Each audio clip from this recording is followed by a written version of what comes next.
Om Swastiastu. Assalamualaikum warahmatullahi wabarakatuh. Salam sejahtera untuk kita semua. Shalom, namo buddhaya, salam kebajikan. Selamat siang Ibu, selamat siang teman-teman. Yang terhormat Ibu Igusti Ayusri Diana Putri SKM MPH selaku dosen mata kuliah Etika Profesi dan Hukum Kesehatan. Sebelumnya terima kasih atas kesempatannya yang telah diberikan kepada kelompok kami, kelompok 3, karena telah memberikan kesempatan kami untuk mempresentasikan hasil diskusi kami mengenai tenaga kesehatan dan jabatan fungsional tenaga kesehatan. Selanjutnya, adapun nama anggota dari kelompok 3 sendiri, yang pertama itu ada Niluh Putunanda Kusuma Dewi dengan NIM 099. Yang kedua, ada Nimade Widya Adriani NIM 100. Dan yang ketiga ada saya sendiri, Kristina Mila Hirwan, NIM 130. Dan yang terakhir ada Gusti Ayu Kadek Sri Sedani Rahayu, NIM 133. Baik, adapun subtema di mana akan kami bahas dalam presentasi kali ini. Yang pertama ada definisi tenaga kesehatan dan jabatan fungsional tenaga kesehatan. Lalu yang kedua, jenis jabatan fungsional tenaga kesehatan. Selanjutnya, yang ketiga adalah tujuan dibentuknya dari jabatan fungsional tenaga kesehatan. Keempat, pengangkatan jabatan fungsional tenaga kesehatan. Dan yang terakhir, mengenai kenaikan jabatan dan pangkat fungsional tenaga kesehatan.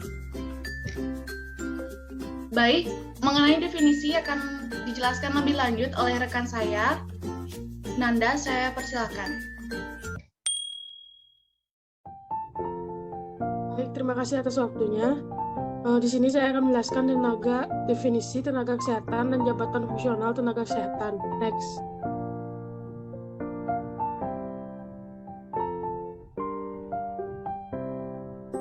Yang pertama ada tenaga kesehatan merupakan komponen utama pemberi layanan kesehatan kepada masyarakat dalam rangka tercapainya tujuan pembangunan kesehatan yang sesuai dengan tujuan nasional sebagai mana diamanatkan oleh konstitusi. Kemudian, jabatan fungsional tenaga kesehatan adalah kedudukan yang menunjukkan tugas, tanggung jawab, dan hak. Misalnya, seorang pegawai negeri sipil dalam satu satuan organisasi yang dalam pelaksanaan tugasnya didasarkan pada keahlian dan keterampilan tertentu secara mandiri. Next. Yang kedua ada jenis jabatan fungsi tenaga kesehatan. Next.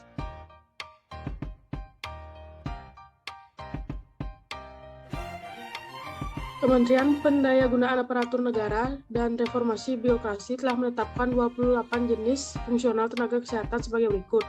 Di sini saya hanya menjelaskan beberapa saja. Yang pertama ada jabatan fungsional administrator kesehatan, yaitu pegawai negeri sipil yang diberi wewenang dan tanggung jawab secara penuh oleh pejabat yang berwenang untuk melakukan analisis di bidang administrasi pelayanan, perizinan, akreditasi, dan sertifikasi program-program pembangunan. Kemudian ada jabatan fungsional apoteker, yaitu melaksanakan praktik kefarmasian yang meliputi penyusunan perencanaan praktik kefarmasian, pengelolaan sediaan farmasi dan alat kesehatan. Kemudian ada jabatan fungsional asisten apoteker, yaitu jabatan yang mempunyai ruang lingkup, tugas, tanggung jawab, dan wewenang untuk melaksanakan penyiapan pekerjaan kefarmasian pada unit layanan kesehatan. Kemudian ada jabatan fungsional bidan, jabatan fungsional dokter, jabatan fungsional dokter gigi, jabatan fungsional dokter pendidik klinis, jabatan fungsional entomolog kesehatan, jabatan fungsional epidemiolog kesehatan, jabatan fungsional fisikawan medik, jabatan fungsional fisioterapis, dan jabatan fungsional nutrisionis. Baik, materi selanjutnya akan dilanjutkan oleh teman saya. Terima kasih. Terima kasih atas waktu dan kesempatan yang telah diberikan kepada saya. Saya akan melanjutkan presentasi dari teman saya. Selanjutnya yaitu ada jabatan fungsional okupasi terapis, yaitu pelayanan kesehatan yang membantu masyarakat atau pasien yang mengalami gangguan fisik atau mental. Yang 14, jabatan fungsional ortotis prostetis, yaitu pegawai negeri sipil yang diberi tugas, tanggung jawab, dan wewenang untuk melakukan pelayanan ortotik prostetik. 15, jabatan fungsional penyuluh kesehatan masyarakat, yaitu melaksanakan kegiatan advokasi, pembinaan suasana, penyebar luasan informasi dalam rangka mengembangkan perilaku masyarakat. Selanjutnya jabatan fungsional perekam medis yaitu pegawai negeri sipil yang diberi tugas, tanggung jawab, dan wewenang untuk melakukan pelayanan rekam medis. Selanjutnya jabatan fungsional perawat yaitu kegiatan pemberian asuhan kepada individu, keluarga, kelompok, atau masyarakat baik dalam keadaan sehat maupun sakit. 18 jabatan fungsional perawat gigi yaitu jabatan fungsional yang memiliki keterampilan dan keahlian. 19 jabatan fungsional peranata laboratorium kesehatan yaitu pelayanan laboratorium kesehatan secara menyeluruh seperti kimia teknik, mikrobiologi, imunoseriologi, dan lain-lain. 20 jabatan fungsional psikolog klinis yaitu memberikan pelayanan psikolog klinis yang meliputi asesmen, interpretasi hasil asesmen, intervensi, pembuatan laporan pemeriksaan psikolog klinis. 21 jabatan fungsional radiografer yaitu pelayanan radiologi yang meliputi persiapan, pelaksanaan, pelaporan, dan evaluasi. Ke-22 jabatan fungsional refraksionis optisien yaitu kegiatan pelayanan mutu dasar, pelayanan refraksi, pelayanan optisi, dan pelayanan lensa kontak. 23 jabatan fungsional sanitarian yaitu melaksanakan pengamatan dan pengawasan kesehatan lingkungan dan pemberdayaan masyarakat.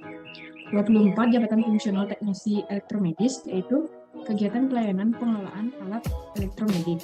Selanjutnya,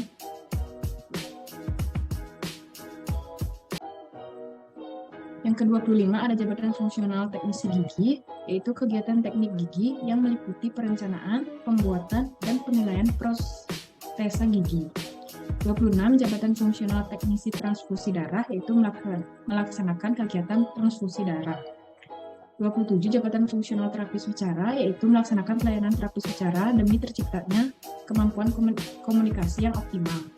28 jabatan fungsional pembimbing kesehatan kerja, yaitu kegiatan pembimbingan kerja yang meliputi persiapan, pelaksanaan, monitoring, dan evaluasi di bidang kerja. Selanjutnya, yang ketiga, itu tujuan dibentuknya jabatan fungsional kesehatan. Dibentuknya jabatan fungsional tenaga kesehatan ini terdiri dari 3, yaitu selanjutnya, peningkatan produktivitas kerja PNS, yang kedua peningkatan produktivitas unit kerja, dan yang terakhir yaitu peningkatan karir PNS dan peningkatan profesionalisme PNS. Baik, pemateri selanjutnya akan dilanjutkan oleh teman saya. Terima kasih. Baik, terima kasih atas kesempatannya. Di sini saya akan menjelaskan untuk poin yang keempat mengenai pengangkatan jabatan fungsional tenaga kesehatan. Tahapan pengangkatan jabatan fungsional tenaga kesehatan ini dibagi menjadi 3 tahapan. Yang pertama ada in-passing, pengangkatan pertama, dan perpindahan dari jabatan lain. Untuk yang pertama, itu ada in-passing. Adapun syarat dari in-passing ini sendiri, yang pertama ada PNS masih melakukan tupoksi. Dalam artian tupoksi adalah tugas pokok dan fungsi. Yang kedua, ijazah yang sesuai kualifikasi pendidikan. 3, pangkat paling rendah sesuai ketentuan. 4, setiap unsur penilaian prestasi kerja dan pelaksanaan pekerjaan. Ini dihitung dalam 1 tahun terakhir. Yang kelima, disesuaikan dengan ketentuan masing-masing jabatan fungsional kesehatan. Selanjutnya, untuk yang kedua adalah pengangkatan pertama. Pengangkatan pertama adapun syaratnya yang pertama adalah pengangkatan untuk mengisi lowongan formasi melalui CPNS. Lalu, untuk syarat yang kedua, 3, 4, dan 5, itu sama seperti dalam syarat in-passing. Selanjutnya, untuk perpindahan dari jabatan lain akan dijelaskan oleh Sri secara lebih lanjutnya. Terima kasih. Baik, terima kasih atas kesempatan yang telah diberikan. Jadi di sini saya akan melanjutkan presentasi dari teman saya. Tahapan yang terakhir ada perpindahan dari jabatan lain. Memiliki syarat sebagai berikut, yaitu yang pertama, ijazah paling rendah sesuai dengan persyaratan. Yang kedua, memiliki pengalaman sekurang-kurangnya disesuaikan dengan ketentuan masing-masing jabatan fungsional kesehatan. Yang ketiga, usia maksimal sebelum BUP atau batas usia pensiun dari jabatan terakhir disesuaikan dengan ketentuan masing-masing jabatan fungsional. Yang keempat, ada setiap unsur penilaian prestasi kerja dan pelaksanaan pekerjaan dalam penilaian pelaksanaan pekerjaan atau DP3 paling rendah bernilai baik dalam 1 tahun terakhir. Dan yang terakhir, ada disesuaikan dengan ketentuan masing-masing jabatan fungsional kesehatan. Next.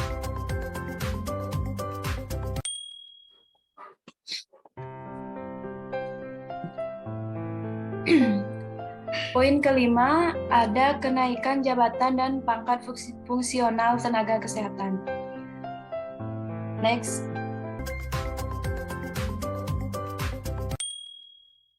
Yang pertama, kenaikan jabatan dapat dipertimbangkan setiap kali dengan ketentuan yang pertama, sekurang-kurangnya 1 tahun dalam jabatan terakhir memenuhi angka kredit yang ditentukan untuk kenaikan jabatan setingkat lebih tinggi. Poin yang kedua, ada setiap unsur penilaian prestasi kerja dan pelaksanaan pekerjaan dalam daftar penilaian pelaksanaan pekerjaan atau DP3. Yang terakhir, disesuaikan dengan ketentuan masing-masing jabatan fungsional kesehatan. Next.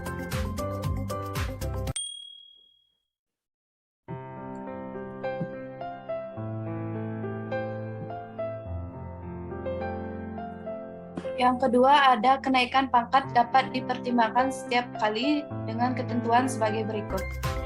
Yang pertama, sekurang-kurangnya setelah 2 tahun dengan pangkat terakhir. Yang kedua, memenuhi angka kredit yang ditentukan untuk kenaikan pangkat setingkat lebih tinggi. Yang terakhir, setiap umur penilaian prestasi kerja dan pelaksanaan pekerjaan dalam daftar penilaian pelaksanaan pekerjaan atau DP3 paling rendah bernilai baik dalam 2 tahun terakhir. Jadi, kenaikan jabatan dan pangkat ini memiliki ketentuan yang sama. Hanya perbedaannya pada kenaikan jabatan dilakukan sekurang-kurangnya 1 tahun, sedangkan kenaikan pangkat dilakukan sekurang-kurangnya 2 tahun. Baik, sekian pemaparan materi dari saya kembalikan kepada moderator. Terima kasih. Baik, terima kasih untuk para penyaji yang telah mempresentasikan hasil diskusi kami mengenai materi yang sudah ditentukan, di mana materi ini kami mengambil sumber referensi dan mengadopsi beberapa jurnal, serta ada modul dan peraturan perundang-undangan, seperti yang tertera pada slide. Baik, demikianlah presentasi dari kelompok 3. Adapun kesimpulan dari presentasi kami, yang pertama, di mana tenaga kesehatan merupakan komponen yang berperan penting dalam pelayanan kesehatan. Selanjutnya, jabatan fungsional kesehatan sendiri merupakan seseorang dengan kedudukan yang memiliki tugas dan tanggung jawab ataupun kewajiban yang dapat memperoleh hak serta didasari oleh keahlian tertentu. Selanjutnya, lalu ada jenis jabatan, itu ada 28 jenis, dan dengan tujuannya itu peningkatan produktivitas kerja atau kerja PNS, lalu unit kerja dan peningkatan karir dan profesionalisme. Selanjutnya, untuk kenaikan sendiri ada jabatan dan pangkat. Itu mempunyai syarat-syarat tertentu sesuai dengan ketentuan di masing-masing jabatan tenaga kesehatan.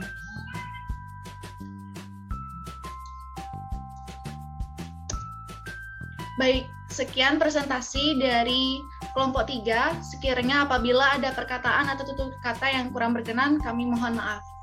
Kami tutup dengan pramusanti. Om Santi Santi Santi Om. Wassalamualaikum warahmatullahi wabarakatuh. Salam sejahtera untuk kita semua. Shalom. Namo Buddhaya, salam kebajikan. Terima kasih.